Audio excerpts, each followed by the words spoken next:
Do or die কর্মসূচি দেবার হুমকি গণপরিষদ পার্টির মনে হয়, যাই হোক এই পার্টির নাম জীবনে শুনিও নাই, বিকাশ নূর পর্যন্ত শুনছি, বা তার একটা পার্টির নাম এতদূর পর্যন্ত আসলে শোনার অভিজ্ঞতা হয় নাই। আসলে খুবই মুখ্য সূক্ষ্ম মানুষ তো, এই 2-3টা পার্টি ছাড়া কিছু চিনি না। আওয়ামী লীগ, বিএনপি, জাতীয় পার্টি, জামাত, শিবির, একটা তো রাজাকার দল থাকতে হবে। সো এই 4টা দল ছাড়া আর কাউকে চিনি না। যাই হোক, সেই হুমকিতে চলে গেছে। ওনারা হুমকি দিবে ডু অর ডাই, জাতীয় পার্টিকে নিষিদ্ধ করতে হবে। কেন? দখল করতে গেলি তোরা, তাদের কেনা প্রপার্টি, তাদের কেনা অফিস দখল করতে গেলি তোরা, মব তৈরি করলি তোরা, পিডা খাইলি তোরা, জাতীয় পার্টিরে কারো নিষিদ্ধ করতে হবে? কি করছে ওরা? ওরা আগে তোদের কাছে আসছিল তোদেরকে পিটাইতে, তোদেরকে মারতে, তোদেরকে কিছু কইতে, এরকম কিছু। তোর তো রোহিঙ্গা, তোদেরকে কে কি বলতে যাবে? তোদের কেউ ঠিক মতন চেনেই না।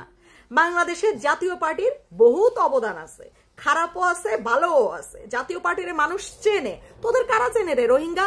এই রোহিঙ্গা, তোদের মাথার উপর ছাদ নাই, তোরা অন্যের অফিস জাস্ট দখল করতে। তোরা কি ডু আর ডাই কইরা হুমকি দিয়া তোরা যদি মইরাও যাস, দেশের জনগণের শিখিয়ে আনা কোনো অসুবিধা হবে, কোনো সমস্যা হবে মনে করিস? বরং দেশ থেকে তোদের মতন কিছু জারজ সন্তান দূর হবে, ঠিক আছে?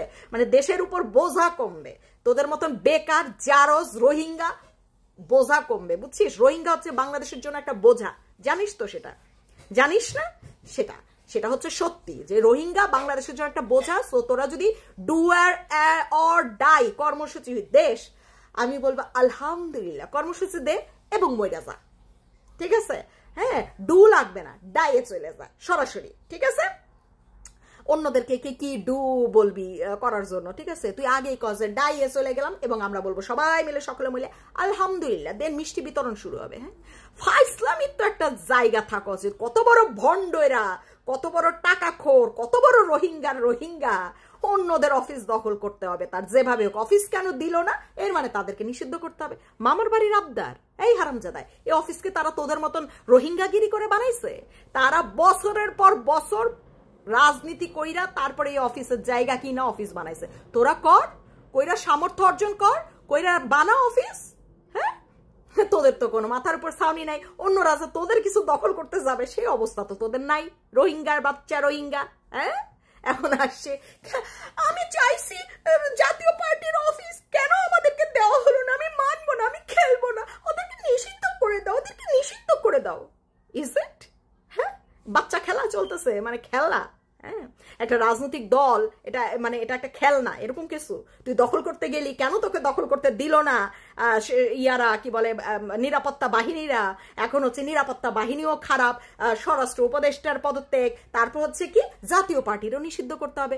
তুই মামার বাড়ির আবদার করছিস, কেন আবদারটা পূরণ করা হইল না? জুতা দিয়া, কয় নাম্বার জুতা বললাম না, জুতা দিয়া পিড়াইয়া তোদের রোহিঙ্গা একেবারে রোহিঙ্গার দেশে পাঠাই দেওয়া দরকার। বুঝাইতে পারছি? হারামজাদা, তোদের উপর মাথার ছাউনি নাই, তোরা রাজনৈতিক দল হিসেবে প্রতিষ্ঠিত হইতে পারস নাই, তাতে জাতীয় পার্টির কি সমস্যা রে? এই হারামজাদা, তাতে জাতীয় পার্টির সমস্যা কোথায়? মানে দখলদারিত্ব চালাইতেছো তুমি। অন্য কিছু দখল করে গে যাও, পারলে যমুনা দখল করে দেখাও, যাও, যা যা যা, ওই যমুনারে তোর অফিস বানা, রোহিঙ্গা যা। ওই যমুনার বল যে উপদেশটা, তোরে এক রুম দিলাম, আর বাকি সব রুম আমাদের অফিসের। আমাদের উপর যেহেতু মাথার ছাউনি নাই। কত বড় বদমাইশের দল বাংলাদেশে তৈরি হচ্ছে, চিন্তা করা যায়। আরেকটা জিনিস মাঝে মাঝে মনে হয় যে এগুলা কি আসলে চালাকি হচ্ছে? আগের দিন যেহেতু মানে এতগুলা নিরপরাধ মানুষকে বিনা দোষে, হ্যাঁ, মুক্তিযোদ্ধা এবং মুক্তিযুদ্ধকে বিশ্বাস করে এইরকম মানুষকে ধরে ডিবি অফিস থেকে কি করলো, সন্ত্রাসবাদ বিরোধী আইনে তাদেরকে জেলে পাঠিয়ে দিল। আর এই যে মব সৃষ্টিকারী, তারা সন্ত্রাস না, তারা যে রোহিঙ্গা, তারা সন্ত্রাস করতেছে না, তারা যে নিরাপত্তা বাহিনীর উপর করতেছে, আক্রমণ করতেছে, মশাল দিয়ে মানে দোকানপাট ব্যবসায়ীদের সবকিছু নষ্ট করে দিচ্ছে, এরা তো ফেরেস্তা। এদেরকে ধৈরা কেউ একটা জেলে নিল না, পিটায় শুধু লাল বাহিনী বানাই দিছে। কেন এদেরকে ধৈরা জেলে নিলি না কেন? এদেরকে ধৈরা ডিবি অফিসে নিলি না কেন? এদের বিরুদ্ধে সন্ত্রাসবাদ বিরোধী আইনে মামলা দিলি না কেন? হ্যাঁ, এই হারামজাদা উপদেষ্টা, প্রধান উপদেষ্টা, এদের বিরুদ্ধে কেন সন্ত্রাসবাদ বিরোধী আইনে মামলা হইল না? কেন? কেন? গোল টেবিল বৈঠক করলে বুঝি মামলা হয়? আর মশাল নিয়ে নিরাপত্তা বাহিনীদের উপর আক্রমণ চালাইতে গেলে, অন্যের অফিস দখল করতে গেলে তখন তো আর কোনো সন্ত্রাসবাদ আইন হয় না, তখন সন্ত্রাসবাদ বিরোধী আইন তো মানুষ বুঝলেই যায়। কিসের আইন উপদেষ্টা? হ্যাঁ, মানে ভাবা যায়, আপনারা শুধু যুক্তিগুলা মেলান, ঠিক আছে? আগের দিন কিছু মানুষ গোল টেবিল বৈঠক করতেছে, তাদের কাছে কোনো অস্ত্র পায় নাই, তাদের কাছে কোনো কিছু পায় নাই, অথচ কিছু জঙ্গি জামাত শিবির ওইখানে গিয়ে তাদের উপর আক্রমণ করে, তাদের উপর মব সৃষ্টি করে, তাদেরকে গালাগালি করে, তাদের গায়ে হাত দেয়, ধাক্কা মেরে ফেলে দেয়। কিন্তু দেশের প্রধান উপদেষ্টা বদমাইশ রাজাকারের বাচ্চা পুলিশ বাহিনী দিয়ে এদেরকে ধরে নিয়ে গেল, কিন্তু সন্ত্রাসীদের কোনো কিছু ধরলো না, নিল না, কিছু বললো না। ব্যাস, তারা হচ্ছে মবের পক্ষে দিল, সাপোর্ট করলো। কি সুন্দর! ডিবি অফিস এই নিরীহ মানুষগুলারে গোল টেবিল বৈঠকের জন্য তাদেরকে সন্ত্রাসবাদ বিরোধী আইনে মামলা করে তাদের জেলে পাঠাই দিল। ভাবা যায়? সাধারণ জনগণ এগুলার উত্তর কি আছে?